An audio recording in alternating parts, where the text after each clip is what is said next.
আবল তাবল বেশি কথা বলতে চাচ্ছি না, তুফানের ট্রেলার বের হয়ে গেছে, তাড়াতাড়ি দেখে আসি। তুফান মানুষ নয়, আবার তুফান পশুও নয়। ওহো, তুফান যা হতে চেয়েছিল তাই হয়েছে।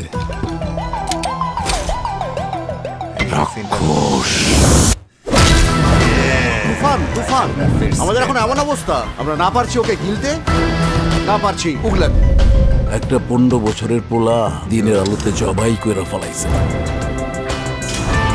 এই তুফান একদিন ডিস্ট্রিক্ট লেভেলে খেলবো। এই তুই কি ডারে ডারে? কিন্তু বাশির ভাই জানতো না আমি একদিন ন্যাশনাল লেভেলে খেলবো। তুফান হতে অ্যাটিটিউড লাগে, চোখের দৃষ্টি লাগে, অ্যাকশন স্পিড সব লাগে।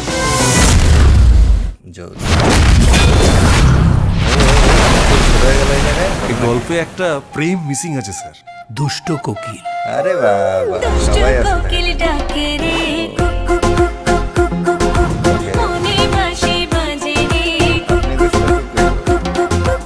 আমার কোনো মানুষ ভালো লাগে না, কিন্তু তোমারই ভালো লাগছে, কারণ তুমি পড়ি। এই কথাটা আগে কতজনকে বলেছেন?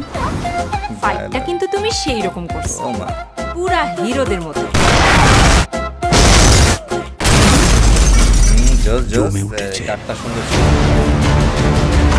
CID Akram. He will find the bastard. Body দিয়ে খেলে তুফানের সঙ্গে জেতা যাবে না, খেলতে হবে মাথা দিয়ে।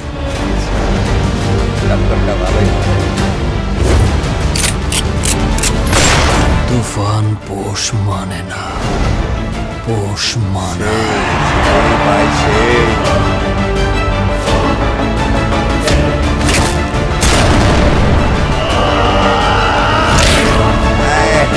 কি চাও তুমি?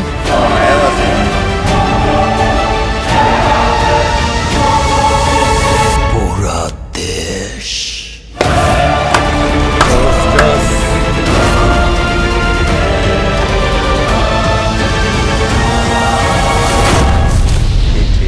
একটা যদি সুযোগ পাই তুফানকে খেয়ে দেবো স্যার।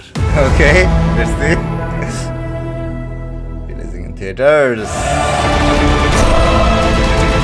ভাই মাথা নষ্ট। এই পর্যন্ত বাংলা সিনেমার যতগুলো ট্রেলার বের হয়েছে আমি নিঃসন্দেহে বলতে পারি এইটা এই পর্যন্ত বেস্ট ছিল। এর আগে বলেছিলাম বাংলা ছবির ট্রেলার এই পর্যন্ত যা দেখেছিলাম এর মধ্যে সুড়ঙ্গ বেস্ট ছিল, সুড়ঙ্গ শেষ।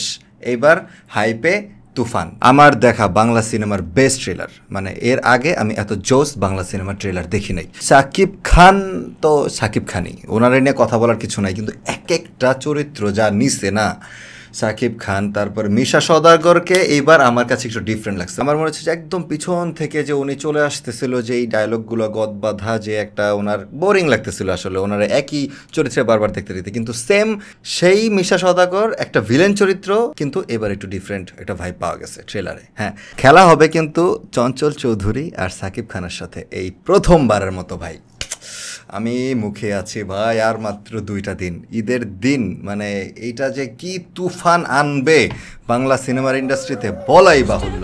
আবার একটু ওই যে মিষ্টি দুষ্টু পাখি দেখা গেল, তাই না?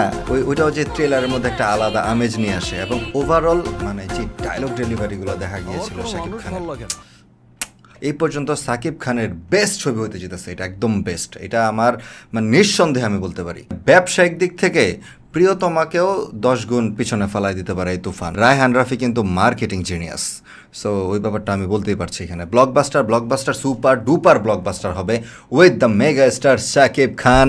তুফান is coming man, Toofan is coming.